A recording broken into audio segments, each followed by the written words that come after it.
Brought to you by TechnoSpark 20 series smartphones.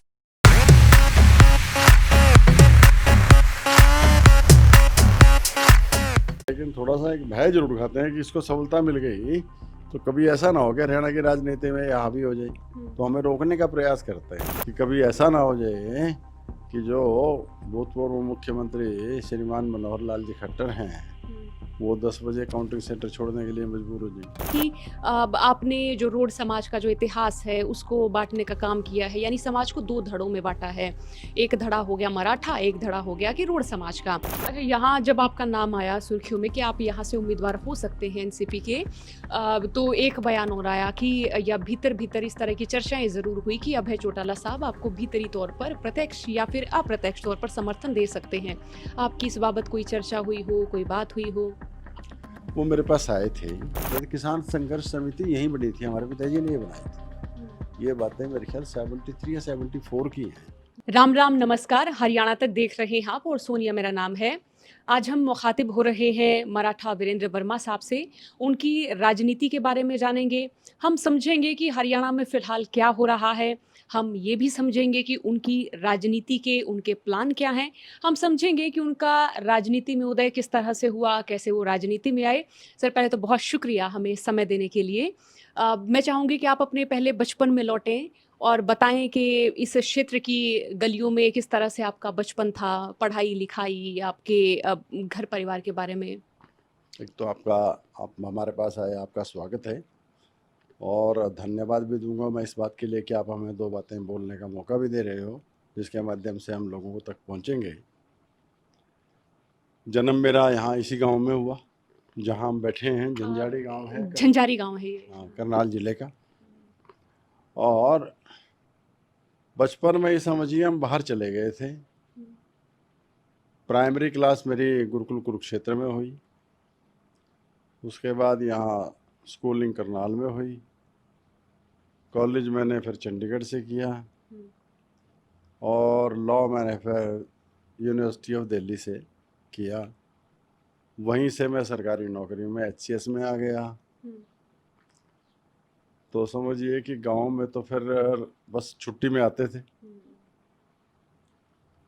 और नौकरी भी मेरी ज़्यादा अम्बाला, यमुनानगर, कैथल, चंडीगढ़ वगैरह रही है।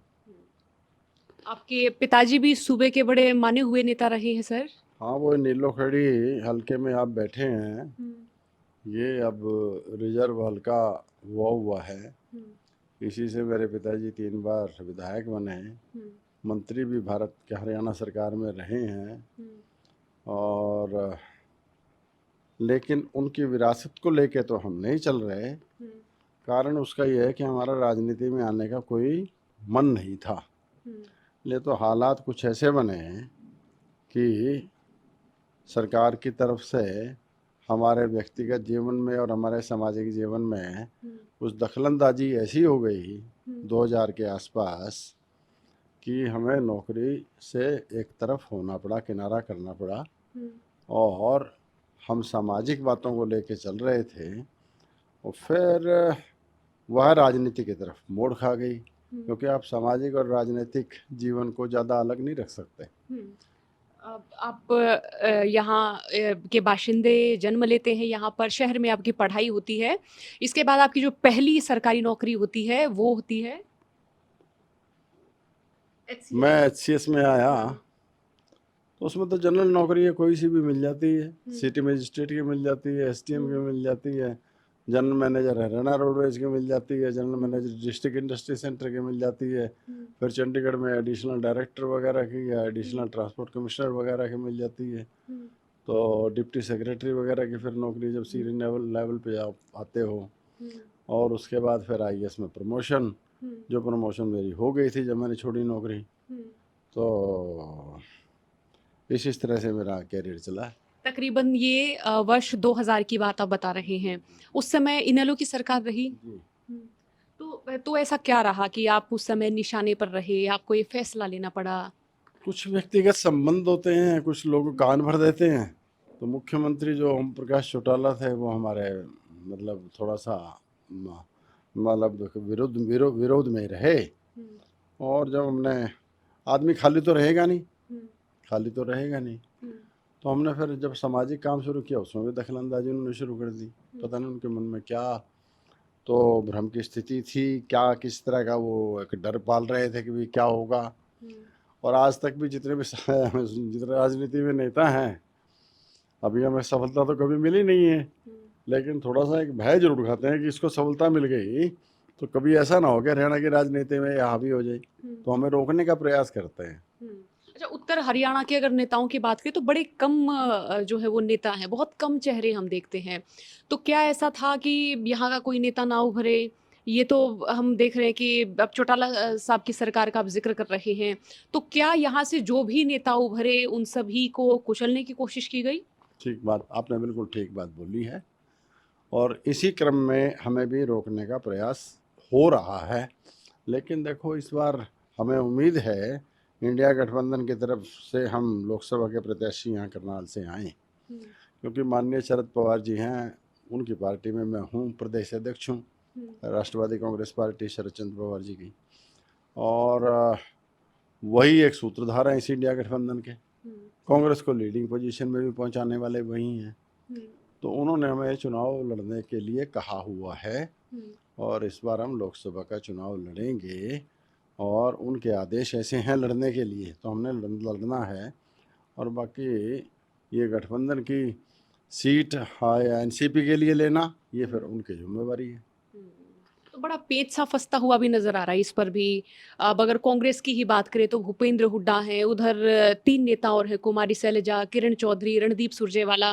तो इस गुटबाजी के बीच में हम क्या मानेंगे कि जो गठबंधन बना है, इंडिया गठबंधन भी है, तो उसमें आपको सपोर्ट मिल पाएगा आपके सहयोगी दलों का, और फिर क्या स्वीकार होंगे? क्योंकि आम आदमी पार्टी को तो दे चुके हैं हरियाणा में 1 सीट। अब इसमें ऐसा है कि कांग्रेस के पास कोई भी उम्मीदवार नहीं है ऐसा जो 2 लाख भी क्रॉस कर पाए।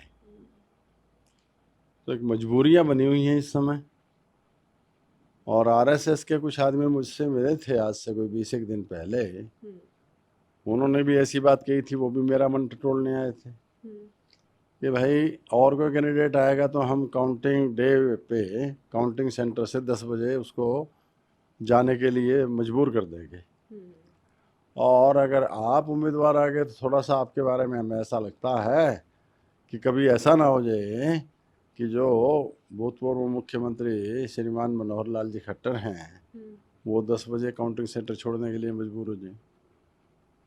ऐसा इतना उन्होंने फ़र्क बताया है, और लोगों की आवाज़ भी ऐसी देखने को मिल रही है, और जैसा लोगों से रिस्पांस आ रहा है वह भी देखने को हमें मिल रहा है कि इस बार चुनाव यहाँ पर यदि हम प्रत्याशी आते हैं तो एक तरफा हो सकता है, और 2 मुख्यमंत्री जो यहाँ खड़े होंगे, पहला भी और अब वाला भी, वो विधानसभा के लिए और एक लोकसभा के लिए, दोनों को भी पटकनी दी जा सकती है। कोई मुश्किल काम नहीं होगा, और ये तो एक चुनाव उठने के ऊपर बात है।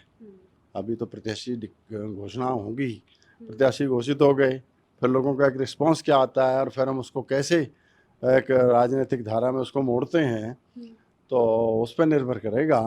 ये भी हो सकता है दोनों मुख्यमंत्री इस बार भारी अच्छी पटकनी खा जाएं यहाँ से, और समझो कि जो भूतपूर्व मुख्यमंत्री जो लोकसभा का चुनाव लड़ रहे हैं, मुश्किल से फिर उनकी जमानत ही बचेगी, बस ज़्यादा वोट नहीं ले पाएंगे। अब क्या हम ये माने कि जो रोड बिरादरी है उनके आप फिलहाल हम ये माने कि राजनीतिक तौर पर मुख्य चेहरे हैं? मैं भी जब यहाँ पर आ रही थी या मैं बात कर रही थी समाज के लोगों से, तो आपके लिए एक ऐसा था कि आपके लिए सपोर्ट है, आपके पीछे खड़े हैं वो लोग। तो अब भी मानते हैं कि जो आपके पिताजी का जो एक पूरा समर्थन रहा या उनकी जो ताकत रही, जो रसूख रहा, वो अब आपके हिस्से आएगा? नंबर 1 तो मेरे पिताजी का, हमारा परिवार का जो पृष्ठभूमि है वो सहायक हो रही है इसमें। दूसरा, हमने भी समाज के लिए जो काम किया है, और समाज को एक पहचान जो हमने निकाल के दी है इतिहास की, उसकी वजह से भी समझिए कि समाज भी एक अपनी जिम्मेवारी इस बार समझ रहा है कि हम इस आदमी को आगे निकालें ताकि ये हमारे समाज के उन्नति करा सके। अच्छा, वैसे सोशल मीडिया पर जो बातें चलती हैं उनका ज़िक्र अब किया भी जाना चाहिए, नहीं भी किया जाना चाहिए। किया इसलिए जाना चाहिए कि बहुत सारे सवाल होते हैं, नहीं इसलिए नहीं किया जाना चाहिए कि कई सारे सवालों में दम नहीं होता। लेकिन आपके बारे में मैं कहीं पर पढ़ रही थी, तो ये था कि आपने जो रोड समाज का जो इतिहास है, उसको बाँटने का काम किया है, यानी समाज को 2 धड़ों में बाँटा है। एक धड़ा हो गया मराठा, एक धड़ा हो गया कि रोड समाज का।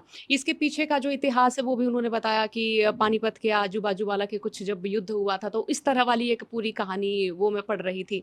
तो उसके पीछे क्या कहानी है? उनके आरोपों में कितनी सच्चाई है? वैसे तो वो एक सामाजिक बात है, एक हुँ। इतिहास की बात है। ये अब चुनाव के में चल रहे हैं हम। चुनाव कभी एक जाति से नहीं होता, सभी जातियों का योगदान होता है उसमें। तो इस बार माहौल तो सभी जातियां हमारी तरफ देख रही हैं।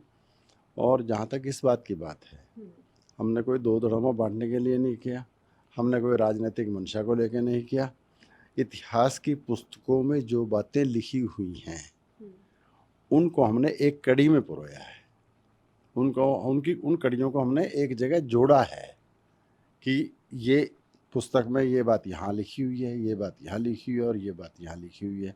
और इन सब का निष्कर्ष ये निकलता है कि रोड जो है ये पानीपत के युद्ध के बचे हुए मराठा हैं।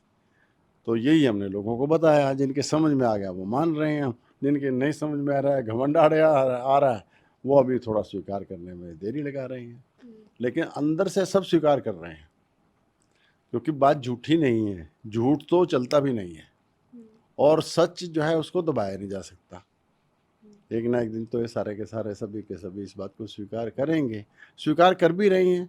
वो बाहर खोलते नहीं बात को, बस अंदर अंदर मन में लिए बैठे हैं। हुँ, तो बाकी 2 धड़ों में बाँटने वाली बात नहीं है। और बाकी सारा ये रोड समाज ही है, हम भी रोड हैं। और ये तो एक इतिहास है, इतिहास है। वो इतिहास हमें पता लगा हमारी जड़ें कहाँ हैं। हुँ, अदरवाइज़ हमारी जड़ों के बारे में पहले किसी को कुछ पता ही नहीं था। हुँ। तो इस बात का कोई राजनीतिक फ़ायदा आपको नहीं मिला या आपने कोशिश नहीं की? इसमें राजनीतिक फ़ायदा कोई वाले भाई कोई बात नहीं है, तो सामाजिक चेतना है, हुँ, एक सामाजिक जागृति है। थोड़ा-सा आदमी जागेगा, अपनी जड़ों से जुड़ेगा, तो थोड़ा मजबूती में तो आएगा। हुँ, घमंड उसमें से खत्म होगा। घमंड में तो बुराइयाँ व्यक्ति में आती हैं, एक स्वाभिमान उसका जागेगा। जब स्वाभिमान जागता है, तो व्यक्ति एक गुणों की खान बन जाता है धीरे-धीरे। समाज फिर उसको समाज वाले उसको अच्छा समझने लगते हैं। समाज के वो काम भी आने लगता है। हुँ, नहीं तो व्यक्ति अपने-अपने तक सीमित होकर रह जाता है। और राजनीति की जहाँ तक बात है, ये तो फिलॉसफी की बात है कि कम्युनिटी जिसका कोई इतिहास नहीं है, वो कभी रूलर बन ही नहीं सकती है। क्योंकि इतिहास से ही प्रेरणा मिलती है, और जो इतिहास से प्रेरणा मिलती है, उसी से समाज में एक ऊर्जा पैदा होती है, उससे एक सोच पैदा होती है, और वह सोच जो है समाज को आगे ले जाती है, और उसकी सोच को ऐसा बना देती है कि भाई तू शासन कर। ये तो इतिहास से जुड़े हुए, तो माननीय वर कांशीराम जी थे, उन्होंने भी अपना बहुजन समाज को जगाने के लिए क्या किया था? एक इतिहास की बात ही तो दी थी कि कभी तुम ही मूल निवासी हो इस देश के, कैसे लोग बाहर से आए और किस तरह से तुम्हें पराजय करके तुम्हारे पे राज करने लगे, और किस तरह से तुमने उनका मुकाबला किया। और आज फिर वक्त है कि तुम अपना उठो और अपना ये राज को हासिल करो। हुँ। फिर इन बातों पर आरोप लगता है कि जो नेता हैं, जो इस तरह की बातें करते हैं या जो इस तरह के बयान देते हैं या इतिहास की भी कहानियों का ज़िक्र करते हैं, तो ये कहा जाता है कि वो लोगों को इमोशनल करने के लिए ऐसा करते हैं, राजनीति का फ़ायदा उठाने के लिए ऐसा करते हैं? नहीं, इमोशनल हो सकता है कुछ का मंशा हो। मैं तो जो मानता हूँ कि एक जगाने के लिए करते हैं, जागे। हुँ, जब तक नहीं जागेगा समाज तो करेगा क्या? हुँ, समाज जागने पे ही तो कुछ करेगा, जागने पे कुछ हरकत करेगा। जब जागेगा तो कुछ ना कुछ सोचेगा, कुछ ना कुछ करने की भी सोचेगा। इसमें राजनीति वाली कोई बात नहीं है। एक ये तो हर चीज़ के लिए अच्छा है, वो कहीं भी किसी भी फील्ड में निकलेगा तो आगे जाएगा फिर। हुँ, और बिना इतिहास के जो है आदमी वो समाज जो है सुस्त पड़ा रहता है, हुँ, सुस्त पड़ा रहता है। हुँ, पिछली बातों से आदमी प्रेरणा तो लेता है अच्छी बातों से, हुँ, और जो भूले हुई हैं उन भूलों को सुधारता भी है। हुँ। अच्छा, यहाँ जब आपका नाम आया सुर्खियों में कि आप यहाँ से उम्मीदवार हो सकते हैं एनसीपी के तो एक बयान और आया कि या भीतर-भीतर इस तरह की चर्चाएँ ज़रूर हुई कि अभय चौटाला साहब आपको भीतरी तौर पर प्रत्यक्ष या फिर अप्रत्यक्ष तौर पर समर्थन दे सकते हैं। आपकी इस बाबत कोई चर्चा हुई हो, कोई बात हुई हो? वो मेरे पास आए थे और मैंने राजनीति के बारे में जब बात की, आज की राजनीति में बहुत अच्छी नहीं रही, चालाकियां चलने लग गई, झूठ बहुत बोलने लग गए लोग और बेईमानी बहुत आ गई। तो उनके फिर प्रतिक्रिया ये थी कि बहुत जल्दी अच्छा समय आएगा और आने वाले समय में लोग सच्चाई का साथ देंगे, झूठ को पसंद नहीं करेंगे। उनकी बातों से मुझे ऐसा लगा जैसे वो अंदर बाहर से एक हैं और बड़े ही सटीक और जो है सीधे तरीके से राजनीति में चलना चाह रहे हैं, जिस तरीके से मैं चल रहा हूँ। और उनकी तरफ से कुछ ऐसे सुझाव भी आए थे कि अगर इंडिया गठबंधन में गड़बड़ होती है या इंडिया गठबंधन यदि छोड़ना चाहते हैं, छोड़ तो हम सकते ही नहीं है क्योंकि हम तो शरद के साथ बंधे हुए हैं कि भाई हम इकट्ठे मिलकर चुनाव लड़ लेंगे। तो मैंने कहा तो पवार साहब अगर सहमत होंगे तभी बात बनेगी ये तो अब मुझे मेरे से ऐसी उनकी कोई बात नहीं हुई, लेकिन हफ्ते बाद उनका जो बयान आया मीडिया में वो ये था कि भाई इंडिया गठबंधन से यदि मराठा वीरेंद्र वर्मा यहाँ प्रत्याशी बनते हैं तो इनेलो अपना उम्मीदवार नहीं खड़ा करेगी और उनको अपना पूरा समर्थन देगी। ये उनका बयान था। देखो मैं उनका धन्यवादी हूँ और खुशी तो आदमी को होती है कि एक जगह से समर्थन मिलता है क्योंकि क्षेत्रीय पार्टियों में तो सबसे बड़ी पार्टी हरियाणा में वही है। और बस इतनी भर बात थी, बाकी दोबारा उनसे मेरी कोई ज़्यादा बात नहीं हुई है। हम ये भी चाहते थे कि इंडिया गठबंधन में वो आए, तो कुछ नेता ऐसे हैं जो इस बारे में नहीं पसंद करते उनका आना। नेता का नाम वो बोलते भूपेंद्र हुड्डा। अभय चौटाला कई बार कह चुके हैं कि भूपेंद्र हुड्डा की वजह से वो इंडिया गठबंधन में नहीं शामिल हुए या उनका हिस्सा नहीं बने। हाँ, उन्होंने उनको बनने नहीं दिया, भूपेंद्र हुड्डा ने उनको बनने नहीं दिया। हालांकि अगर वो आते तो सारी सीट कांग्रेस की सेफ होती। अब एक सीट उनको देख के अगर आपकी 7 सीटें निकल रही हैं तो मैं तो समझता हूँ कोई घाटे का सौदा नहीं है। अब जो है उनके बिना तो उनकी कुछ वोटें तो 50,000 लाख वोटें तो हर हल्के में हैं ही, हर लोकसभा में हैं। लेकिन राजनीति अपनी अपनी है, नहीं चाहते तो नहीं चाहते, हमारे तो हाथ में नहीं है इतनी बात, क्योंकि लीडिंग पार्टी तो कांग्रेस ही है यहाँ। उस समय उन्होंने बतौर हरियाणवी आपसे संपर्क करने की कोशिश की हो इस बाबत के गठबंधन में शामिल हो या नहीं हो या गठबंधन में शामिल कराया जाए, कुछ ऐसी मदद की पेशकश की हो? नहीं, हमने उनके बारे में बात थोड़ी सी छेड़ी भी थी तो यही पता लगा कि भाई कांग्रेस वाले नहीं चाहते तो हम क्या कर सकते हैं, फिर हम थोड़े दबाव थोड़े डाल सकते हैं। हम तो अपने एक सीट ले लेंगे इतने बहुत है, ठीक है ना। तो जी वो मुझे ऐसा लगता है कि वो हमें तो देने के लिए तैयार है, ये सीट एनसीपी के लिए करनाल को वो छोड़ेंगे। सर मैं चाहूँगी दोबारा आप साल 2000 में लौटें 2024 से। अब हम जो है उस समय आप अधिकारी होते हैं, आपको जॉब छोड़नी पड़ती है और यहीं से आपकी एंट्री होती है पॉलिटिक्स में।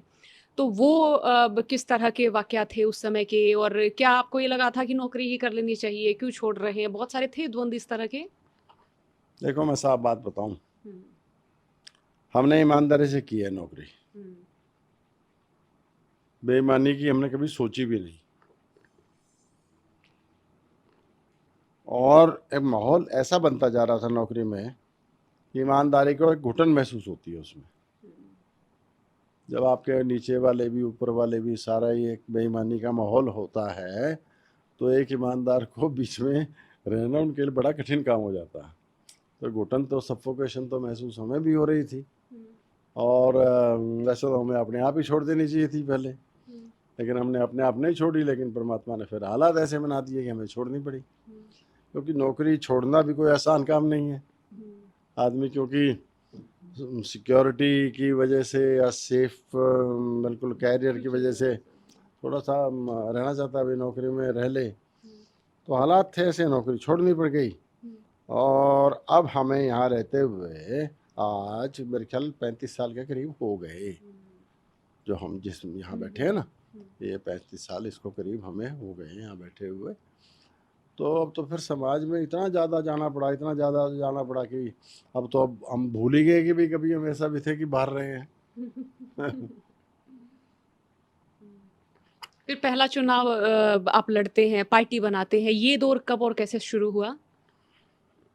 बस तभी 2003 में पार्टी बनी थी हुँ, और 2004 में लोकसभा के चुनाव में हमने प्रत्याशी उतारे थे हुँ, करनाल, कुरुक्षेत्र लोकसभा अम्बाला से। हुँ, और 2005 में विधानसभा में हमने 34 उम्मीदवार उतारे थे। हुँ, तो बस हालत ऐसे रहे कि नहीं कामयाबी हो पाई। हुँ। पार्टी का नाम सर? एकता शक्ति एकता पार्टी शक्ति थी पार्टी, हाँ। और कामयाबी की उम्मीद भी थी, जैसा लोगों ने साथ दे रहे थे। हुँ, लेकिन पार्टियां भी गड़बड़ करती हैं बाहर से, दूसरा हमारे आदमी भी बीच में कुछ खराब भी करते हैं पैदा। हुँ, उस टाइम हमारा जनरल सेक्रेटरी, हमारा यू जो है युवा विंग का अध्यक्ष जो है, और दूसरे दूसरे मीडिया एडवाइज़र वगैरह सारे के सारे इकट्ठे पता नहीं ग्रुप सा बना के भारतीय जनता पार्टी के बहकावे में आके छोड़ के चले गए। और टेलीविज़न पे ऐसी पट्टी चला दी। उस टाइम तो लोग टेलीविज़न ही देखते थे, अब तो टेलीविज़न पे अब लोगों का विश्वास उठ गया अब तो, क्योंकि अब सारा दिन एक ही पार्टी का प्रचार होता रहता है। तो उस पर चला दिया कि भाई एकता शक्ति पार्टी का तो भारतीय जनता पार्टी में विलय हो गया। तो ऐसा चला दिया, लोगों को इम्प्रेशन ऐसा चला गया जैसे एकता शक्ति पार्टी खत्म हो गई हो।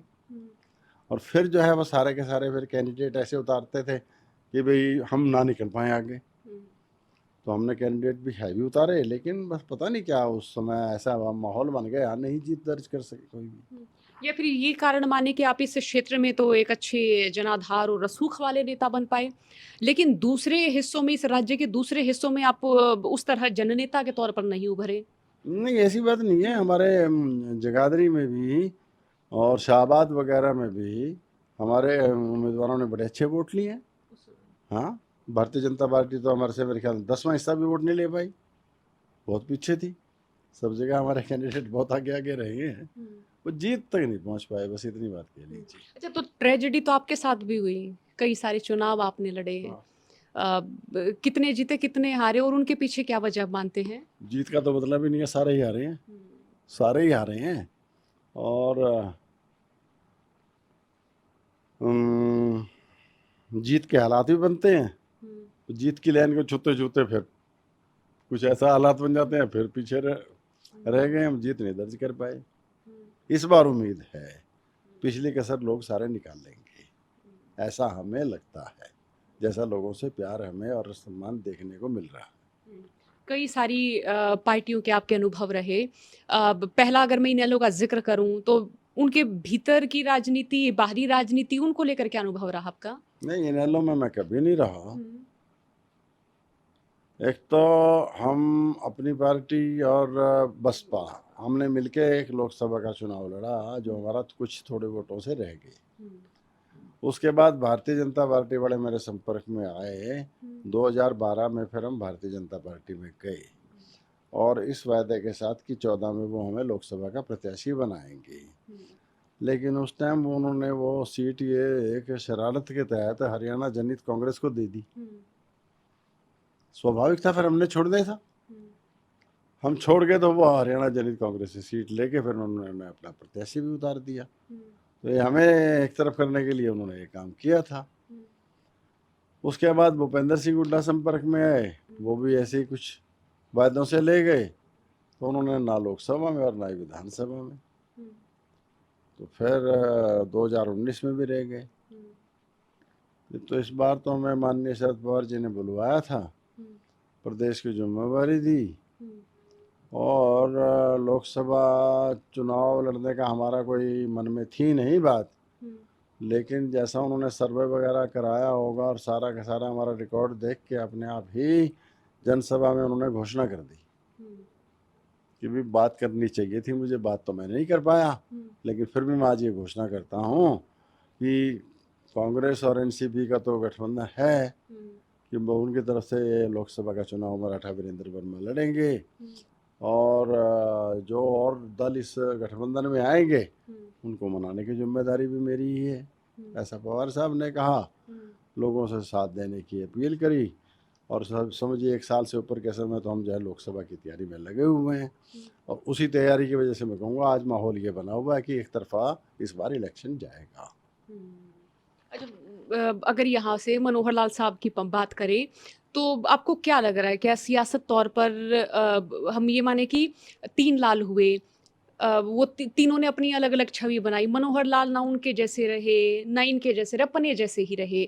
तो उनका भी हम ये कहें कि कोई ऐसे मास लीडर नेता नहीं बन पाए, वोट कैचर नेता नहीं बन पाए। तो आप मानते हैं कि वो इस क्षेत्र से भले ही वो जीते, लेकिन उनका जो एक तरह का जो राजनीतिक हम ये कहें सपोर्ट सिस्टम रहा, वो वैसा नहीं बन पाया, यानी उनसे आप भारी पड़ रहे हैं? नहीं, हम प्रत्याशी बनते हैं, उनके जीतने का तो सवाल ही पैदा नहीं होता कि भी किसी प्रकार से भी वो जीत तो पाएंगे नहीं। जीत तो फिर हमारी ही दर्ज होगी। अभी ये वापस में सवाल रह जाता है कि जीत कितने भारी अंतर से होगी। हम तो ऐसा समझते हैं कि विक्ट्री मार्जिन शायद हमारा ये भारत में हाईएस्ट ही हो जाए इस बार, ऐसा पोजीशन भी है, क्योंकि लोगों से रिस्पांस हमें बहुत ज़्यादा मिल रहा है। लोग तो बड़े उत्सुकता से प्रतीक्षा कर रहे हैं इस बात की कभी ये उम्मीदवार इनकी घोषणा हो और हम एक तूफान उठाएं इस इलाके में। और बाकी हर एक का अपना अपना कार्य करने का तरीका होता है, हर मुख्यमंत्री अपने तरीके से काम करता है। और हमारा तो एक मुद्दा मोटा सा ये है, हम तो यहाँ के लोगों के बीच के हैं, बीच में हैं, जीते या हरे इन्हीं के बीच में हमने रहना है। अब ये दूसरे जो प्रत्याशी बाहर से आते हैं, एक शहर का इन्होंने करनाल को बनाया हुआ है, यहाँ से जीतते हैं और अपना गायब हैं। हार गए तो भी नहीं आना, जीत गए तो भी नहीं आना। तो यहाँ के लोगों को भी कुछ आदत ऐसी पड़ी हुई थी कि भी बाहर का आदमी आया उसको भी जिता, कोई भी आया उसको जिता देते थे। लेकिन अब लोगों में थोड़ी जागरूकता है और इस बार लोग ऐसा होने नहीं देंगे। तो वह जो मुद्दा हमने उठाया था बाहरी का और यहाँ अपने का, स्थानीय का, वह मुद्दा भी एक बड़ा भारी काम कर रहा है। दूसरा, भारतीय जनता पार्टी के विरोध में ये तानाशाही वाला भी काम, बात जो है ये उठी हुई है काफ़ी। आरक्षण की बात भी काफ़ी उठी हुई है कि आरक्षण को भी ख़त्म करेंगे। संविधान को बदलने की बात भी काफ़ी उठी हुई है। तो इसमें एक भारतीय जनता पार्टी ने एक माहौल डर का बनाया हुआ है। हर आदमी थोड़ा सहम में है, खुल के बोलता नहीं है, चुप्पी साधी हुई है लोगों ने। संकेत तो सारे ये दे रही है कि इस बार बदलाव तो होगा ही होगा। अच्छा, एक उत्तरी हरियाणा की राजनीति और एक उत्तरी हरियाणा से बाहर की राजनीति, तो कितना आप अंतर देख पाते हैं इस बेल्ट की राजनीति में? कि बड़ी हम ये कहें कि ठंडी सी राजनीति रहती है यहाँ की। यहाँ के नेता हम देखते हैं कि बहुत सौम्य से स्वभाव के, सरल से स्वभाव के, और दूसरी जगहों में हम देखते हैं कि बयानी तरीके से एक दूसरे पर कैसे वार पलटवार कर रहे हैं। तो ये इतने शांत क्यों हैं इधर के नेता? बस आपने बात पकड़ ली है यहाँ के। इसके पीछे का कारण बताएं ना सर। बस एक दबाव कह लो, दबाव में रहे यहाँ के लोग, दबाव में रहे हैं और दूसरों को आगे करके चलते रहे हैं। थोड़े से जो है ठंडे भी हैं और दूसरे इलाकों के लोग जो है जहाँ के बनते हैं ये सरकारें, वो थोड़ा एग्रेसिव हैं। आपने बात पकड़ रखी है ये, तो धीरे धीरे धीरे बदलता है। अभी यहाँ के लोगों ने यहाँ की लोकल आदमी की सत्ता तो देखी नहीं, देखेंगे, कुछ लाभ उनको दिखेगा तो शायद फिर वो मजबूती पकड़ ले। तो अभी तक तो चल रहा है ऐसा। देखो इस बार लगता है बदलाव होगा। अच्छा, अगर मैं एनसीपी के भीतर की बात करूं, चूंकि एक बड़ी पार्टी है, जब भी कभी हरियाणा का जिक्र आता है तो पार्टी के भीतर किस तरह की बात होती है हरियाणवी लोगों के लिए, हरियाणवियत के लिए? देखो अभी तो ये जो समय रहा है, तो जैसे नरेंद्र मोदी और अमित शाह,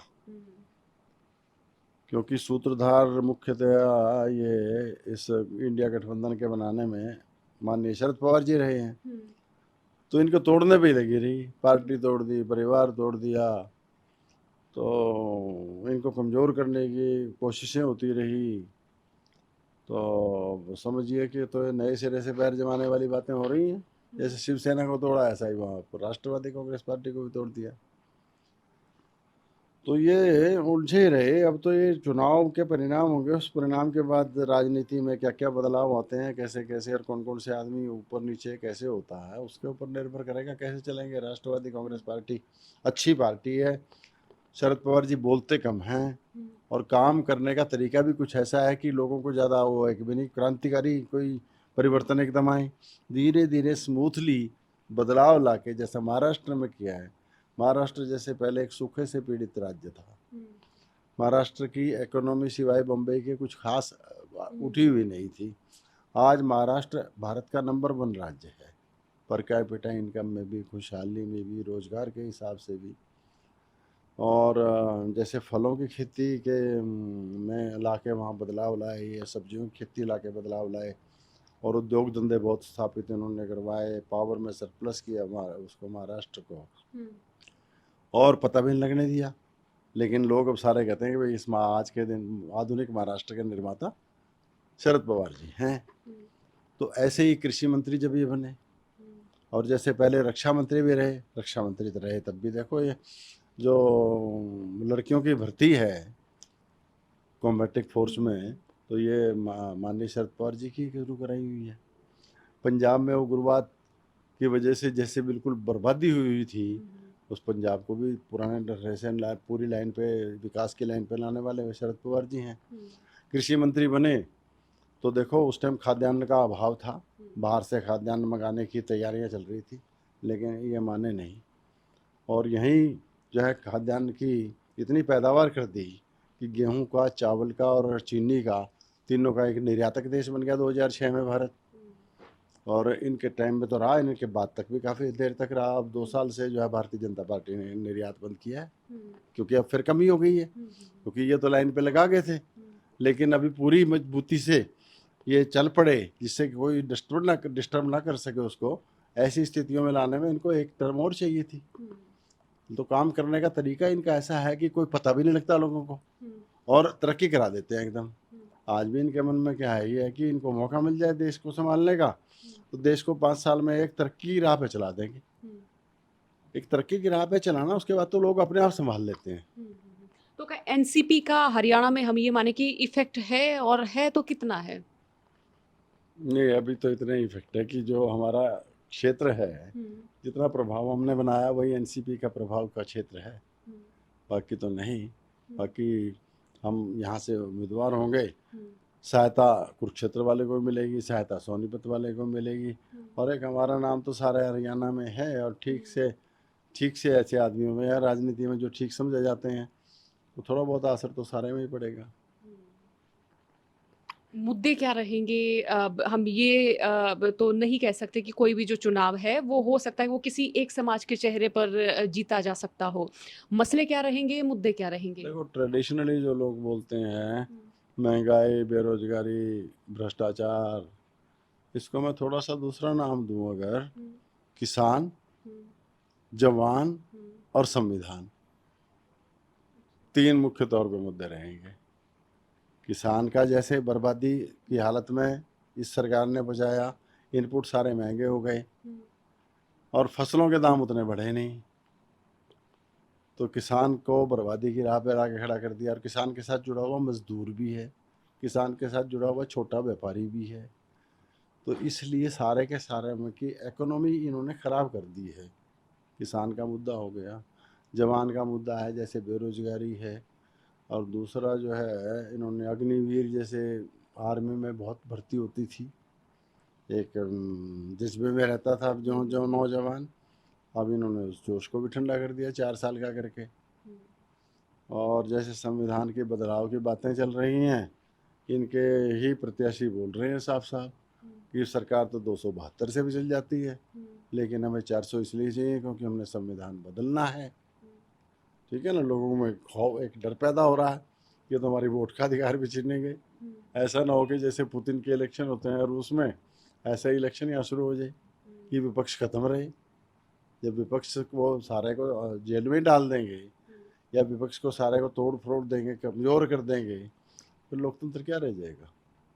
अब ये तो बात आप भी समझ रहे हैं, ऐसे एक संविधान को ख़त्म करने वाली बातें लोगों के मन में आई है। तो 3 मुख्य मुद्दे ये हैं कि किसान, जवान और संविधान। जीटी रोड बेल्ट पर कई सारे प्रोटेस्ट भी हुए हैं किसानों के। तो क्या यहाँ से आप ये भी कोशिश करेंगे, अगर आप यहाँ पर उतरते हैं चुनावी मैदान में, कि यहाँ के जो स्थानीय नेता हैं उनको भी अपने साथ में जोड़ा जाए? जैसे गुरनाम चेडूनी भी इसी बेल्ट के हैं, सरसों की जो एमएसपी है उसको लेकर भी पूरा जीटी रोड बेल्ट जो है यहाँ पर प्रोटेस्ट हुआ, कई दिन तक प्रोटेस्ट रहा था। देखो, इलेक्शन के समय में तो ऐसे मुद्दे को उठाने का कोई ज़्यादा लाभ नहीं है। वैसे हम सारे इकट्ठे मिलके चल ही रहे हैं इंडिया गठबंधन में। सारे जो भी एंटी बीजेपी फोर्सेज हैं वो इंडिया गठबंधन में लगभग इकट्ठी हुई हैं और सारे मिलके चुनाव लड़ रहे हैं। तो क्या भीतरी तौर पर इंडिया जो गठबंधन है उसमें एकता है? क्यों नहीं, एकता तो है ही है इसमें, कोई एक दूसरे का वो नहीं है कि भाई कोई सैबोटेजिंग हो रही हो, एकता है। सारे एक होके लड़ रहे हैं। यहाँ से हम प्रत्याशी होंगे, सारे हमारे समर्थन करेंगे, और कोई और प्रत्याशी होगा हम उसको समर्थन करेंगे।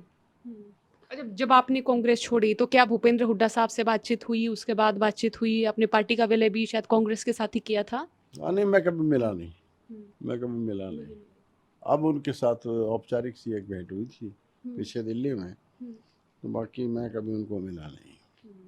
तो जब पार्टी में रही तो तब भी कुछ ऐसी इस तरह की बातचीत नहीं रही, कोई ऐसे मित्राचार और ऐसा नहीं रहा कुछ? ना ना, वो तो उस टाइम तो हम इकट्ठे रहते थे लगभग, उस टाइम तो लगभग हम इकट्ठे रहते थे और खुल के सारी बातें होती थी।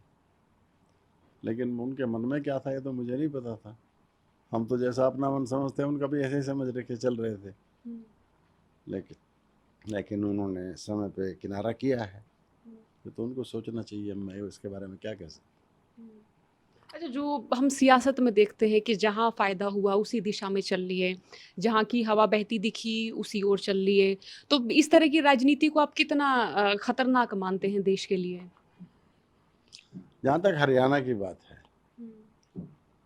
हरियाणा में तो किसी की पार्टी कोई नहीं है, यहाँ स्थायी तौर पर किसी कोई भी एक पार्टी में नहीं है। सब अपने अपने हिसाब से फटाफट बदलते हैं इधर उधर, और हरियाणा के लोगों को इसकी आदत भी बड़ी हुई है, क्योंकि विचारधारा की कोई ज़्यादा बड़ी बात नहीं है। और बाकी पार्टी की तानाशाही को भी कौन पसंद करेगा? पार्टी में थोड़ी है कि आदमी चला जाए पार्टी में उसको घोटी दें बिल्कुल ही, ठीक है ना? तो क्योंकि ह्यूमन नेचर तो काम करती है। तो घोटते भी तो उनको है ना कि जो बड़े सरल सहज स्वभाव के व्यक्ति होते हैं। अच्छे आदमी घोटे जाते हैं, चलाक आदमी तो काबू होता ही नहीं। पार्टियों में से फिर क्या है, वो फिर किनारा कर लेते हैं, स्वाभाविक है। तो वहाँ उनकी जय जयकार करने थोड़ी को गया है कोई, दरिया उनके लिए दरिया बिछाने कुर्सियाँ लगाने थोड़ी को गया है। सबकी अपनी अपनी राजनीति है। और जब अभी हिंदुस्तान में ऐसा माहौल आया नहीं है कि पक्के तौर पर है। भारतीय जनता पार्टी बड़े कोशिश कर रहे हैं, पर ये जो है अपने जो इसमें कार्यकर्ता होते हैं उनमें दम ही नहीं रहने देते कुछ। किसी को मर्जी खड़ा कर दो, किसी को मर्जी एक तरफ किनारे कर दो। आज कृषि देश का सीनियर कैबिनेट मिनिस्टर बना हुआ है, उसको कहेंगे तो एमएलए के इलेक्शन लड़े। तो कोई कुछ भी नहीं है, उसको इलेक्शन लड़वा के उसको सीएम बना देंगे सीधा। तो पार्टी की समझो डिक्टेटरशिप होगी ना, तो पार्टी की टॉप लीडरशिप है, वो किसी का कुछ भी कर दे। आप संतुष्ट रहे अपनी राजनीति से, जो आपको मिला, जो आपको नहीं मिला उससे? ठीक है, जीतते तो अच्छा होता, नहीं जीते तो भी कोई बात नहीं। जीत से थोड़ा सा एक सुकून तो मिलता है। लेकिन हमारे ऐसी कोई बात नहीं थी जैसे कि राजनीति को एक व्यापार बना दिया लोगों ने, आज के दिन बिजनेस बना दिया, व्यवसाय बना दिया। ऐसी हमारी मंशा कभी ना रही है, और हम ऐसी उम्मीद आज करते हैं कि ना आगे रहेगी। यहाँ कब तक ऐसा घोषित हो जाएगा कि आप यहाँ से चुनाव लड़ रहे हैं ऑफिशियल तौर पे? मेरे ख्याल तो 2-4 दिन में हो जाना चाहिए, 2-3 दिन में हो जाना चाहिए। अभी मीटिंग्स हो रही है, बातचीत चल रही है। होली तकरीबन हमारा फाइनल भी है, अब 2-3 दिन में घोषणा हो जाएगी। जब तक घोषणा नहीं होती तब तक हम भी पूरे कॉन्फिडेंस से तो नहीं कह सकते, नाम क्लेम कर सकते। इसलिए मैं कह रहा हूँ कि देखो अभी होनी चाहिए, 2-3 दिन में हो जाएगी। अच्छा, एक नॉन पॉलिटिकल सा सवाल है सर कि राजनीति के इतर आप साहित्य, सिनेमा, इस तरह की चीज़ों में रुचि रखते हैं? मैं सवाल को ठीक तरह से पकड़ नहीं पाया कि राजनीति के अतिरिक्त और किसी में। हाँ। और आपकी रुचियाँ क्या हैं? राजनीति आज के दिन ऐसी हो गई, इसमें दूसरी रुचियां रख के चल ही नहीं सकता आदमी। ये तो होल टाइम जॉब हो गई। मैं कई सारे पॉलिटिशियन से पूछती हूँ, बोलते हैं कि हम जो है किताबें पढ़ना पसंद करते हैं, घूमना पसंद करते हैं, खाली समय में लिखते हैं, बोलते हैं, अभिनय करने की कोशिश करते हैं, फिल्में देखते हैं। ठीक है, कहने के लिए कुछ कहता है। अब ऐसा है कि जो अपने दम पे खड़ा हो रहा है उसको तो राजनीति के अलावा दूसरी बात के लिए समय नहीं है। जो किसी पार्टी के दम पे चल रहा है उसके पास तो समय ही समय है, वो तो कुछ भी करे। तो जहाँ तक हमारी बात है, हम तो जो काम बनाया हमने अपने ही दम पे बनाया है। तो इसलिए हमें तो कोई अभी तक समय नहीं ऐसा लगा कि भाई हम कोई और काम कर सकें, कोई लिखने का या कोई पढ़ने का। जो पढ़ लिए पहले पढ़ लिए, वही बहुत आधार बहुत है, वह आगे सोचने के लिए आधार बहुत है। कभी समय आएगा तो लिख भी देंगे, ठीक है ना। तो लेकिन अभी राजनीति से कोई फुर्सत नहीं है, अब तो होल टाइम ही है। अच्छा, नेताओं की जो इतनी सारी तिकड़मबाजी होती है, उसको देखते हुए आपको लगता है कि आपका करियर बड़ा सेफ होगा या आप सर्वाइव कर पाएँगे पॉलिटिक्स में? क्योंकि मैं जितना आपको समझ रही हूँ, आप जैसे सरल, सहज तरह के जो व्यक्ति हैं, मैं भी इंटरव्यू करती हूँ, मुझे बड़े कम मिलते हैं, इस तरह से बोलते हुए या राजनीति में अपनी नैतिकता को बताते हुए, कहते हुए। अब मैं आपको मोटी सी बात बताऊं, आदमी को जल्दी सहजता से विश्वास तो इस बात पे नहीं होता। हर बात व्यक्ति के हाथ में नहीं होती। परमात्मा की भी एक व्यवस्था चल रही है, नेचुरल फोर्सेस भी अपना काम करती हैं। तो सब कुछ आदमी के हाथ में हो तो आदमी तो पता नहीं क्या करते। तो हम ये समझते हैं कि जब आप ठीक रास्ते पे होते हो, उसमें थोड़ा सा देर भले ही हो जाए, लेकिन परमात्मा आपकी अंततः सहायता करता है, आपके अपने लक्ष्य तक पहुंचाता है। मैं तो अपने व्यक्तिगत अनुभव से ये कह सकता हूँ, और इसलिए मैं इतना चुनाव लड़ने के बाद और इतने चुनाव हारने के बाद भी आपके सामने मैं खुश बैठा हूँ अभी। तो यही है कि वजह कि भाई ठीक है, अपना हम गलत रास्ता नहीं अख्तियार करेंगे, क्योंकि मेरा तो जो विश्वास है, एक अपना अपना विश्वास होता है। मेरा पुनर्जन्म में भी विश्वास है, ठीक है ना। मेरा इमोर्टलिटी ऑफ सोल में भी विश्वास है, मेरा परमात्मा में भी विश्वास है, उसकी व्यवस्था में भी मेरा विश्वास है। तो ये चीज़ें फिर आदमी को गलत रास्ते पे चलने देती ही नहीं है। समझ रहे हैं, पकड़ रहे हैं हम मेरी बात को। तो बाकी तो बहुत लंबा विषय है, तो अब ये हर एक का अपना अपना आस्था है, अपना अपना विश्वास है। बाकी जो कर्मकांडी बात है धर्म की, वो उनमें मेरा कोई विश्वास नहीं है। धार्मिक व्यक्ति नहीं, स्पिरिचुअल। ना ना, कर्मकांडी जो बात है ना, कर्मकांड की जो बात है, भाई तिलक लगाओ, घंटी बजाओ, मंदिर में जाके माथा, मेरा इनमें कोई विश्वास नहीं है। ठीक है, परमात्मा है, ठीक है, एक व्यवस्था उसकी चल रही है, उसको देखो, उसी रूप में देखो जिस रूप में वो है। अब उसको पत्थर की मूर्ति में कैसे देखोगे आप? पत्थर की मूर्ति में तो पत्थर की मूर्ति के जो अवयव है उनमें ही ध्यान आपका लगा रहेगा, समझ रहे हैं ना। या जो कहानी बना दी गई उसके पीछे उनमें आपका ध्यान लगा रहेगा। परमात्मा तक तो ध्यान जाता ही नहीं है। परमात्मा तक तो ध्यान जब जाएगा जब परमात्मा के सही स्वरूप को आप पहचानोगे, और उसके सही स्वरूप को आप जब पहचानोगे, जब अपने स्वरूप को आप पहचानोगे, आप क्या हैं और परमात्मा क्या है, जब आप जानोगे और जब मानना शुरू करोगे, दुनिया आपको सारी की सारी साफ दिखेगी क्या हो रहा है इसमें। बाकी गलत काम जो कर रहे हैं वो अपने आप भुगतेंगे। हम क्यों ठीक गलत रास्ते पे चले उनको देख के, हम तो अपना ठीक रास्ता अख्तियार करके चलेंगे। आपका राजनीति का इतना सारा अनुभव रहा सर, जो ये उत्तर हरियाणा की राजनीति है, अब यहाँ के नेताओं को सिर्फ चुनावों के समय ही तवज्जो दी जाती है, यहाँ के लोगों को, यहाँ के मुद्दों को, या फिर इसे ये मान लिया जाता है कि जब वोट कैचर इलाका है, कि जब चुनाव हो तो ही यहाँ पर बड़े चेहरे एक्टिव किए जाते हैं या एक्टिव होते हैं वो? नहीं, वो ऐसा है कि ये अपना रास्ता स्वयं नहीं बनाते, ये दूसरे के बनाए हुए रास्ते पे चलने का प्रयास इनका रहता है, उत्तरी हरियाणा के लोगों का। जिसका शोर शराबा है, समझो उसी तरफ यार, उसी का टिकट लो, उसी का टिकट लो, ऐसा इनका रहता है। तो आया है थोड़ा सा बदलाव हमारे आंदोलित करने के बाद, लोगों को थोड़ा सा बदलाव इनकी सोच में आया है, लेकिन वह बदलाव अब उतना तक नहीं आया जितना हम इनमें लाना चाहते थे। और हमारी जीत दर्ज होने के बाद शायद फिर हम कोशिश करेंगे बदलाव इनमें आएगा। ऐसा क्यों है कि यहाँ कोई बड़े मास लीडर नहीं हुए, और अगर हुए हैं तो वो इस क्षेत्र में तो लोगों को जोड़ पाए हैं अपने साथ, दूसरे इलाकों में नहीं जोड़ पाए, ऐसा कारण रहा? नहीं नहीं, यहाँ के लोग एक तो जो है मेहनती हैं, गुजारा सबका ठीक चल रहा है। ज्यादातर मैं देख रही हूँ कि यहाँ के जवान तो विदेशों में जा रहे हैं, रोजगार की बड़ी कमी है। आप तो जा ही रहे हैं, और क्या चारा नहीं है कोई। सरकारी तो नौकरियों में कोई इनको हिस्सेदारी मिलती नहीं, क्योंकि सरकार इनकी कोई ज़्यादा परवाह करती नहीं। थोड़े से बात के बहकाई में ये आके चल पड़ते हैं, लेकिन हर समय एक जैसा थोड़ी रहता है, बदलाव भी आता ही है। हमें उम्मीद आएगा इनमें बदलाव, देखते हैं आगे क्या होता है। तो आपको सपोर्ट देने की बात कर रहे थे अभय चौटाला साहब। अगर मान लें कि आपको, वैसे एक तरह से हम ये संभावित तो आपका चेहरा मान ही रहे हैं। जब आप उतरते भी संभावित अगर ये पक्का हो भी जाता है, तो हम ये मानेंगे आप मिलेंगे अभय चौटाला साहब से, क्योंकि उन्होंने तो बयान दे दिया है, पहल आपकी ओर से बाकी है। नहीं, धन्यवाद तो उनका हम करेंगे, हम्म। धन्यवाद करेंगे। और समझिए राजनीति है ये तो, अब देखो दिशा क्या पकड़ती है आगे, ठीक है ना। अभी क्या कहा जा सकता है इसके बारे में, अभी इंडिया गठबंधन में है, अभी तो इंडिया गठबंधन से बाहर की सोचने की बात हमारी बनती ही नहीं, कुछ बनना सोचना भी नहीं चाहिए हमें। अब तो पूरे वफादारी से, तहे दिल से, सिंसियरली इंडिया गठबंधन में चलेंगे और माननीय शरद पवार जी जैसा जैसा हमें आदेश देंगे वैसे वैसा करेंगे। और आगे भी माननीय शरद पवार जी से तो हम इधर उधर होने वाले नहीं हैं।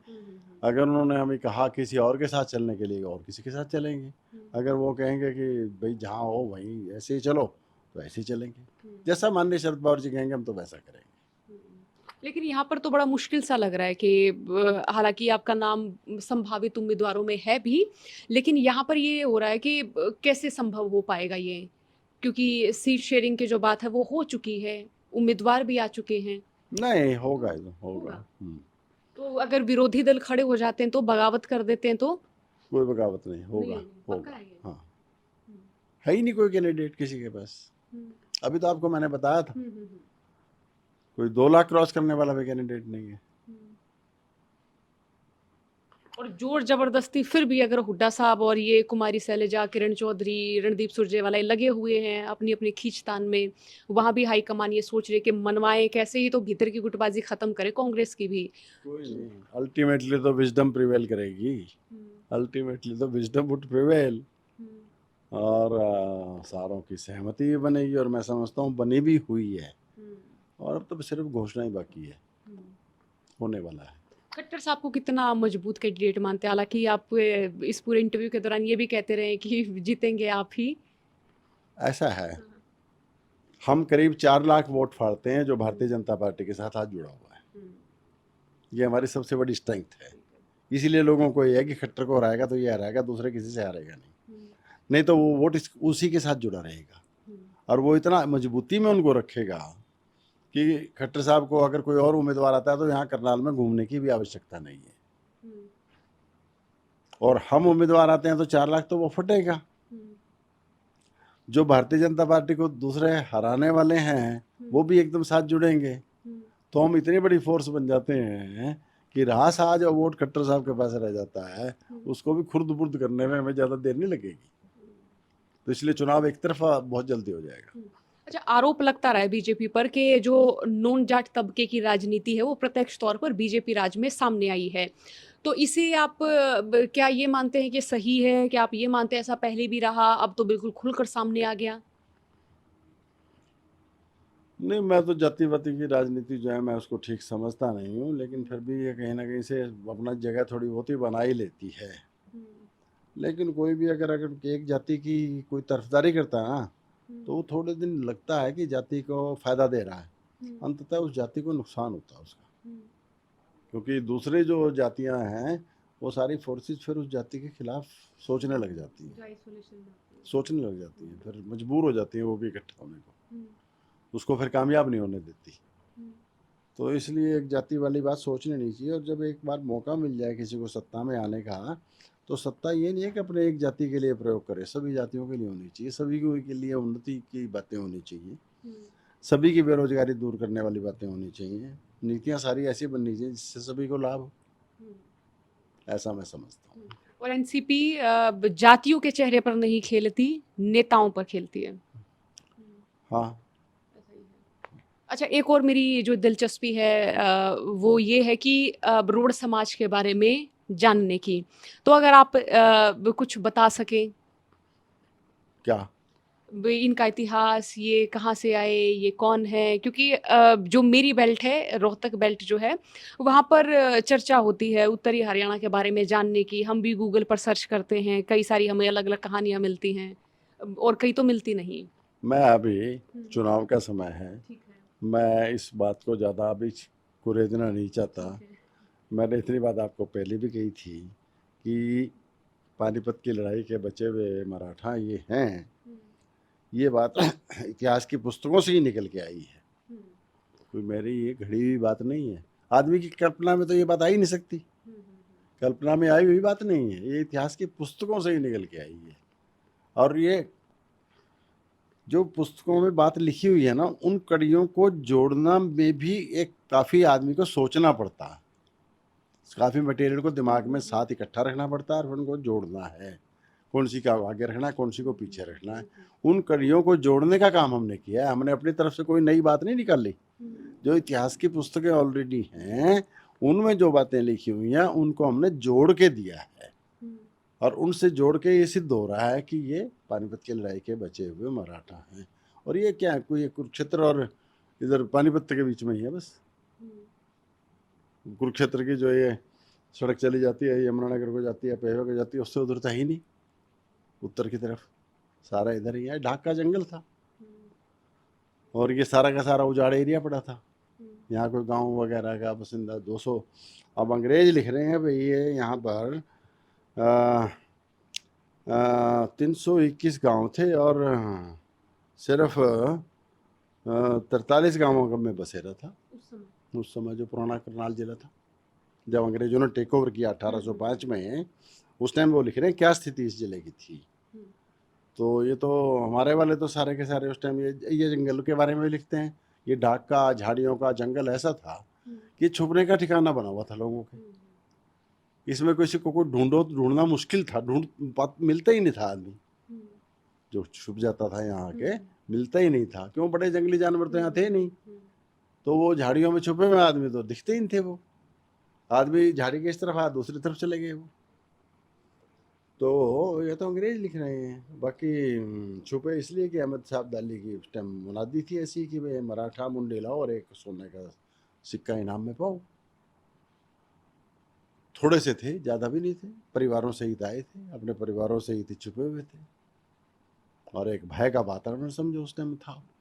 बाकी ये तो एक लंबा विषय है, ये आज करने का विषय भी नहीं है, और अभी तो राजनीति में हम इस बात को लाना भी नहीं चाहते। तो चुनाव के बाद या जब भी आप हमें अनुमति देंगे इस विषय पर हम खुलकर बातचीत करेंगे। एक सवाल और मैं आपसे पूछना चाहूँगी, कहीं भी जब कोई भी अधिकारी होता है उसको क्या राजनीति या क्षेत्र के कथित बाहुबली क्या प्रभावित करते हैं कि आप हमारे अनुसार काम करें या इस तरह से? हमारा जहाँ तक इलाका है यहाँ तो कोई बाहुबली वाली बात है ही नहीं है। नहीं, जैसे कोई ऑफिसर हुआ या जैसे आप भी नौकरी में हुए तो उनको सरकार प्रभावित करती है कि वो खुल के काम नहीं कर पाते, या उस क्षेत्र के जहाँ उसकी पोस्टिंग है उस क्षेत्र के कथित बाहुबली या कुछ नामी लोग वो उनको प्रभावित करते हैं, काम नहीं करने देते, इस तरह वाली चीजें? देखो, सरकार का प्रभाव तो रहेगा। जब आप सरकारी नौकरी में, आप तो नौकर हैं, कितनी बड़ी पोस्ट हो, कितनी बड़ी पोस्ट हो, चाहे चीफ सेक्रेटरी भी क्यों ना हो आप, तो चीफ मिनिस्टर की तो आपको माननी ही पड़ेगी। अगर नहीं मानेंगे तो व्यवस्था ही सारी गड़बड़ा जाएगी। मान के तो चलना पड़ता है, वो ऊपर वाले के ऊपर है, वो गलत काम करा रहा है ठीक काम करा रहा है। आदमी नीचे वाला तो थोड़ा बहुत कह ही सकता है, और अंततः वो कहेगा भाई ऐसा करना आपने तो उसको करना पड़ेगा। तो अनुशासन भी तो इसी से बना रहता है, अदरवाइज तो वो अनुशासनहीनता इतनी आ जाएगी कि व्यवस्था ही सारी गड़बड़ा जाएगी, अनारकी हो जाएगी। तो नौकरी में रह के जो पॉलिटिकल बॉसेज है उनकी चलती तो है ही है। उसको बाहुबली वाली कल्चर तो हरियाणा में नहीं है। बड़े डोमिनेटिंग लोग रहे हैं हरियाणा के लोग अपने नेताओं पर, सुनते नहीं ज्यादा। ना हरियाणा का आदमी ठीक है, सीधा है, ऐसा ही होना चाहिए, ऐसा ही होना चाहिए। साफ बात करने वाला, मुंह पे कहे आदमी। ये पीठ पीछे बात नहीं करते हैं, हम मुंह पे बोल देते हैं। जो जैसा है उसको मुंह पे ही बोल देंगे तू कैसा है। अच्छी बात है ये, अच्छी है। बाहरी नेता इस बारे में क्या सोचते हैं? जो मर्जी सोचते रहे, हमने अच्छा ठीक, हमें तो ठीक लग रहा है, जो हमें ठीक लग रहा है हमें तो वैसे रहना चाहिए ना। सर मेरा एक सवाल और, मेरी बड़ी दिलचस्पी रहती है ये चीज़ जानने में, जो लोग खासतौर पर पॉलिटिक्स में होते हैं, अब क्या वो अंत में ये सोचते हैं जब बहुत सारे चुनाव हार जाते हैं कि हम राजनीति में क्यों आए, हम कुछ और काम कर लेते, और जो बहुत सारे चुनाव जीत जाते हैं जिनके पास कोई सत्ता आ भी जाती है तो वो सत्ता छोड़ना नहीं चाहते। तो क्या ये महत्वाकांक्षा राजनीति में जीतने पर बनी रहती है, हारने पर वो महत्वाकांक्षा भीतर ही दबी रहती है? यानी व्यक्ति, हम ये माने कि हारा हुआ व्यक्ति तनाव में चला जाता है, जिसके पास सत्ता होती है वो चाहता है कि हमेशा ही उसके पास रहे। ये राजनीति का तो ऐसा है कि दरवाजे के अंदर एक बार प्रवेश कर गया, वजह कुछ भी हो, किसी ने धक्का दिया हो या खुद अपनी इच्छा से आया हो, एक बार दरवाजे के अंदर चला गया तो दरवाजा उसके लिए फिर बंद हो गया, बाहर नहीं निकल सकता, अंदर राजनीति में ही फंसा रहता है। वो ठीक है, नहीं कामयाबी मिलती चुपचाप पड़ा रहेगा। ऐसा इलेक्शन लड़ना छोड़ दिया इसका मतलब ये नहीं है उसके अंदर से राजनीति खत्म हो गई, मौका आएगा तो फिर उठ खड़ा होगा। तो ये तो राजनीति ऐसा ही है, क्षेत्र की इसमें एक बार आदमी प्रवेश कर जाए तो निकलना थोड़ा सा मुश्किल हो जाता है। और जो हार का सामना करता है उसको लगता है कि यार राजनीति बेकार काम है, ठीक है ना। और जो जीतता है वो समझता है कि ठीक है, क्योंकि वो अपने जो जिस बात को रख के दिमाग में आया वह कर सकता है जीतने के बाद। दूसरा, आजकल तो बिजनेस बहुत बना लिया लोगों ने राजनीति को, जो अच्छी बात नहीं है, मैं समझता अच्छी बात नहीं समझता। पहले हमने अपने पिताजी के समय में देखा है, ये तो एक समाज की सेवा का काम था। तो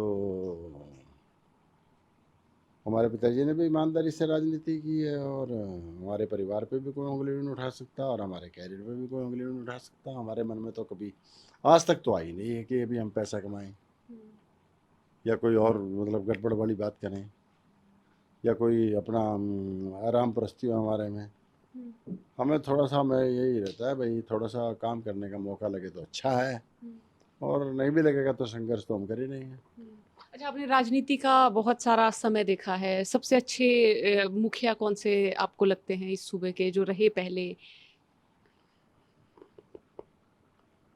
जो मैं तो बंसीलाल जी को कहूँगा, जिन्होंने मूलभूत ढांचा खड़ा किया सारा हरियाणा का, जिनके मन में ये रहता था कि हरियाणा एक विकसित राज्य होना चाहिए, और उस दिशा में उन्होंने सफलता भी बहुत प्राप्त की है। चौधरी बंसीलाल जी को मैं कहूँगा सबसे अच्छे राजनीति में तो हरियाणा में वही रहे हैं। आप मिले किन किन से हैं? लगभग सभी से मिला हूँ, लगभग सभी से मिला हूँ। कोई किस्सा आप बताना चाहें उनके बारे में, कुछ आपको यादगिरी होगी? कोई किस्सा गुस्सा मुझे किसी के बारे में ज़्यादा नहीं पता, सब बढ़िया हैं, अपनी अपनी जगह सभी अच्छे हैं, सभी ठीक हैं। अब ताऊ देवीलाल से मिले? मिला हूँ, उनसे भी मिला हूँ, वो हमारे घर भी आते रहे। कैसी कि बिल्कुल देहाती वाली व्यक्ति वाली इस तरह की छवि रही उनकी, आपसी बोलचाल संवाद भी वैसा ही रहा? नहीं, ठीक थे, जैसे और थे वैसे ही वो थे। हमारे घर तो उस टाइम ये प्रकाश सिंह बादल, गुरचरण सिंह टोरा, देवीलाल जी वगैरह ये सारे रहते थे। किसान संघर्ष समिति यहीं बनी थी, हमारे पिताजी ने ये बनाई थी। ये बातें मेरे ख्याल 73 या 74 की हैं। उसी में वो देवीलाल को यहाँ लोगों के आग्रह पे तो वो देवीलाल को लेके आए थे उसी समय में। देवीलाल तो अदरवाइज बिल्कुल ठंडे हुए बैठे थे राजनीति में। किसान संघर्ष समिति का यहाँ पर आप जिक्र कर रहे हैं। उसी समय बनी थी, वर्ष 1973-74, ठीक है। और ये हमारे पिताजी ने ही बनाई थी, और बाद में फिर सारे शामिल हो गए थे। फिर जो बनाने वाला है वो तो हाशिए पे चला जाता है, कई बार ऐसा होता है, दूसरे सामने ज़्यादा आ जाते हैं, वो उनका गठजोड़ ज़्यादा था। प्रकाश सिंह बादल, चौधरी देवीलाल, इनका गठजोड़ ज़्यादा था। आपके पिताजी का नाम मेरी स्मृति में जरूर है, लेकिन जुबान पर फिलहाल याद नहीं है। चौधरी शिवराम वर्मा। वर्मा, अच्छा, वर्मा ये उपाधि रही? वर्मा उपाधि नहीं है, वर्मा आर्य समाज के हिसाब से है। जो संस्कार विधि पुस्तक है, नामकरण संस्कार जिसमें है, तो उसमें महर्षि दयानंद सरस्वती ने ऐसा लिखा हुआ है कि भाई जो ब्राह्मण है वह शर्मा लिखें, क्षत्रिय वर्मा लिखें, और जो है ये अपने आप को वैश्य लिखें, जो पारिवर्ग जो है, और दूसरा शूद्र अपने आप को दास लिखें।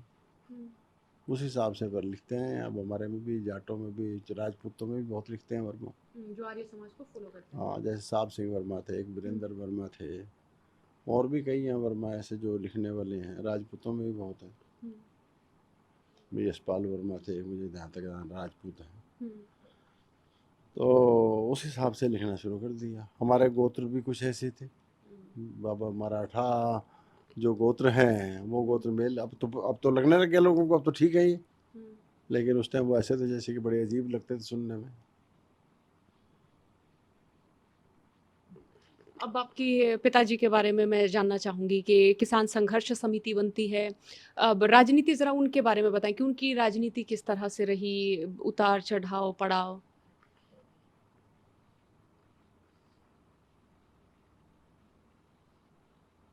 देखो, वो एक स्वाभिमानी व्यक्ति रहे हैं। बहुत पहले जब कांग्रेस में चुनावों से ही सारे पद लिए जाते थे, प्रताप सिंह कैरो मुख्यमंत्री पंजाब के होते थे। हरियाणा, पंजाब जब एक था, हिमाचल भी उसी में था। तो करनाल के प्रधान मेरे पिताजी बनाए जा रहे थे, तो लेकिन उनके हस्तक्षेप के कारण वो जनरल सेक्रेटरी तक ही रहना पड़ा उनको। दूसरा, उस टाइम कोऑपरेटिव्स का भी बड़ा भारी एक प्रभाव था, कोऑपरेटिव यूनियन थी।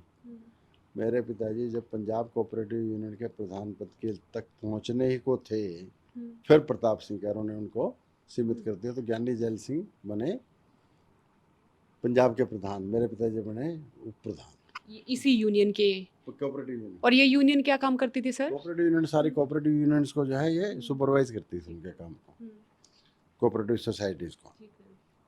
तो उनसे खींचतान प्रताप सिंह कैरो से ऐसी हो गई कि वो कांग्रेस छोड़नी पड़ गई, वो स्वतंत्र रूप से चुनाव लड़ा।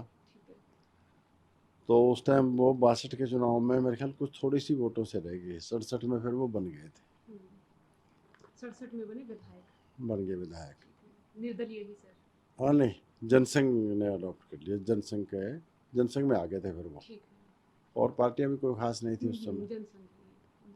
फिर मेरे पिताजी जनसंघ के अध्यक्ष बना दिए गए, हरियाणा के। फिर जो है 72 के चुनाव के बाद उनको विधायक दल का नेता बना दिया जनसंघ का। 77 में फिर जनता पार्टी बन गई। फिर जनता पार्टी बिखर गई। मेरे पिताजी भजन लाल के साथ रहे। जनसंघ का जो विंग था वो ज़्यादातर उन्होंने भारतीय जनता पार्टी बना ली, अलग हो गए फिर तो। लेकिन जैसा कांग्रेस में खींचतान रहती है उसमें वो नहीं चल पाए ज़्यादा आगे। बस उसके बाद तो उन्होंने सन्यासी ले लिया, ज़्यादा उन्होंने रुचि रही नहीं, क्योंकि उनका कोई ऐसा था नहीं इंटरेस्ट कि भाई पैसे पूसे के चक्कर में रहे। पैसे कमाए हुए आदमी ने फिर तो अपना पैसा लगा के राजनीति चला लेता। घर से कब तक आदमी पैसा लगाएगा राजनीति में। तो ले दे के उनका ठीक करियर रहा, साफ सुथरा करियर रहा और अच्छे आदमी थे। और बस फिर उसके बाद तुम अपनी में इसमें बिजी हो गए ज़्यादा, 2000 वाली में। 2000 के बाद तो हम अपने ही काम में इसमें ज़्यादा बिजी हो गए। तो उनकी बनाई किसान संघर्ष समिति को होल्ड करने में, उसमें शामिल होने में आपकी रुचि नहीं रही? नहीं, हम तो कहाँ, हम तो उस टाइम पढ़ते थे उस समय तो हम। और उसमें फिर 77 में जो है देवीलाल मुख्यमंत्री बन गए। चौधरी देवीलाल ने इनको मंत्री भी रहना चाहा उस समय, लेकिन वो मंगल सेन वगैरह जो आरएसएस के आदमी थे वो नहीं पसंद करते थे, किसान आगे आए। ऐसी है राजनीति में, खींचतान तो चलती है। तो वो खींचतान में उनमें वो चालाकियाँ, वो बातें नहीं थी। ठीक है, स्वाभिमानी थे और साफ बोलने वाले थे, उसमें उन्होंने कभी समझौता नहीं किया। तो जैसा हमारा समाज है, जैसा चलता है, तो यहाँ स्वाभिमानी आदमी ज़्यादा चलता भी नहीं है। यहाँ तो गिड़गिड़ाए, पैर पकड़े, वो थोड़ा सा आगे बढ़ता है पैर पकड़ के, और जो पैर पकड़ के तो आगे बढ़ गया और बाद में फिर आंखें दिखा दी ऊपर उठ के। लेकिन हमें तो, जहाँ तक मेरी बात है, हमें तो ये ठीक नेता मिल गए, मुझे तो ये ठीक लगे। अगर आप पूछते हो कि भाई भारत में कोई नेता आपको अच्छा लगा, वो सबसे अच्छा बताइए शरद पवार जी हैं। साफ बोलने वाले हैं, झूठी बात नहीं करते, बहकाते नहीं। और वहाँ की जनता उनकी इस चीज़ को या उनकी इस प्रवृत्ति को सराहती है। हाँ, पसंद करते हैं लोग। महाराष्ट्र में है किसान वर्ग तो इनको भगवान मानता है वहाँ, किसी भी जाति का किसान हो। तो किसानों के लिए इन्होंने सिस्टम बहुत अच्छे बनाए हैं। सिंचाई का जो सिस्टम स्प्रिंकलर का और ड्रिप इरिगेशन का है, और जो फलों की खेती है, तो वहाँ तो एक एकड़ में आदमी किसान जो है 10-10 लाख रुपए तक भी कमा रहे हैं। गांव में वहाँ तो मर्सिडीज खड़ी हुई मिल जाएंगी। किसान इतना रिच हो गया वहाँ का, क्योंकि अंगूर है, चीकू है, अनार है, मौसमी संतरा वगैरह था पहले भी, और जो है ये फसलें हैं। अब जो आम है, ये फसलें भी वहाँ के एक्सपोर्ट के हिसाब से इन्होंने पैदा करवाई हैं। सब्जी और फल वहाँ से एक्सपोर्ट बहुत हो रहा है।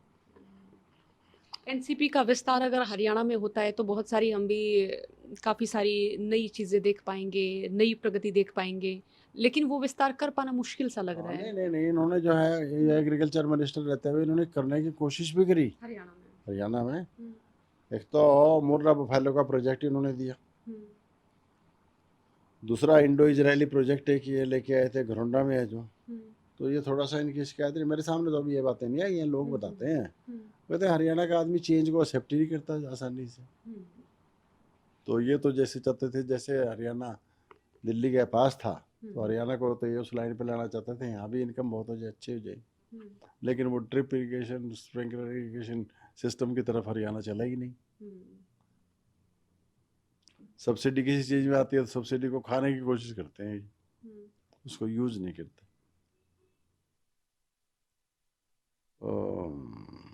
बाकी देखो, मुझे लगता है कि आगे भविष्य में अच्छा ही रहेगा। जब लिस्ट आएगी या फिर हम ये कहें कि जब आपका नाम एक तरह से चिन्हित तौर पर जब आएगा, हम फिर आपसे मुलाकात करने आएंगे बहुत सारे सवालों के साथ। बहुत बहुत शुक्रिया सर इतना समय देने के लिए। Thank you. वीरेंद्र साहब हमारे साथ जुड़े, अब इस बातचीत को आपने सुना, और ये बातचीत यहीं तक नहीं रहेगी। जब जैसे मैंने जिक्र किया कि जब इनका नाम हम एक पूरी फाइनल लिस्ट में देखेंगे तब फिर इनसे मुलाकात करेंगे। आप लोगों के भी बहुत सारे सवाल हों तो वो लिख के हमें भेजिएगा। बहुत बहुत शुक्रिया इस बातचीत को सुनने के लिए। राम राम।